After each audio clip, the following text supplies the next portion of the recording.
निर्लजता से और निर्ममता से इन लोगों पे अटैक किया और इनकी जान ली, उनकी बीवियों के सामने, वाइफ्स के सामने, बच्चों के सामने। तो इसका अंजाम तो इनको भुगतना पड़ेगा और मुझे हमारी सरकार पर पूर्णतः विश्वास था, क्योंकि आप लोग भी बार बार पूछते रहे बीच में कि सरकार से क्या चाहते हो। तो मैंने यही कहा कि सरकार इस मामले में बहुत ही ज़्यादा सेंसिटाइज और सेंसिटिव है और वो अपना काम कर रही है। और आपने इस रात वो देखा कि सरकार ने कितनी दुरुस्तता के साथ सही ठिकानों पर आतंकवाद की कमर तोड़ने के लिए उस पर कड़ा प्रहार किया है। और भविष्य में कभी ऐसा ना हो, इसलिए उनको ये सबक सिखाया जा रहा है।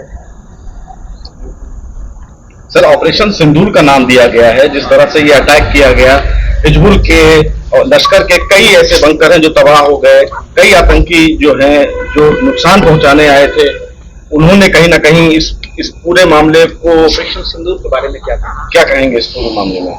पहली बात तो ऑपरेशन सिंदूर एक अति उपयुक्त शब्द और उसका नाम दिया गया है, क्योंकि हमारी बेटियों, हमारी बहनें, बच्चों का सिंदूर उनके सामने ही उजाड़ दिया गया है, उनकी आंखों के सामने इतने खौफनाक ढंग से। तो ये नाम बिल्कुल सटीक है। और जो घटना घटी, जो हमने रिटेलिएट किया, ये बेहतरीन नमूना है उसका। और ये सिलसिला मेरी अपील है आप सभी लोगों से कि दुनिया में हर न्यूज़ चैनल को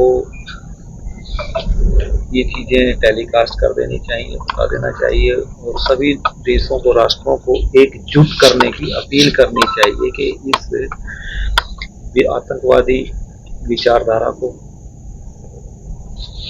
इस तरह की आइडियोलॉजी को, इस तरह के कृत्यों को और इस तरह के बीज को समूल नष्ट करना बहुत छोटा शब्द है। सीडलिंग पोजीशन में ही उसको पता लगते ही जो भट्टी होती है ना लोहे को पिघलाने वाली, उसमें डाल देना चाहिए। और ये काम अकेला कुछ राष्ट्रों का या हमारे देश की जिम्मेदारी नहीं है, क्योंकि हार्मोनी पूरे विश्व की खराब होती है।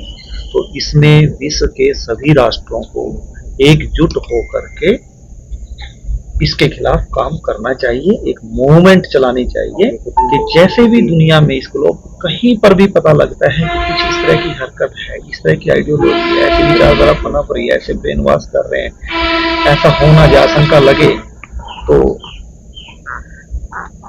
इमीडिएटली तुरंत प्रभाव से उसको उखाड़ करके कुचलना, नष्ट करना ये छोटी बात है। उसको जैसे भट्टी में पिघला देते हैं ना, खत्म कर देते हैं, उसकी हवा बन जाती है। उसको तब तक पिघलाओ कि उसका रेमिनेंट कोई ना बचे। क्योंकि जिसको लगती है वो परिवार जानता है कितना दर्दनाक है। हालांकि पूरा विश्व और हमारा पूरा भारतवर्ष आज तक ग्रीफ में है, शोरों में।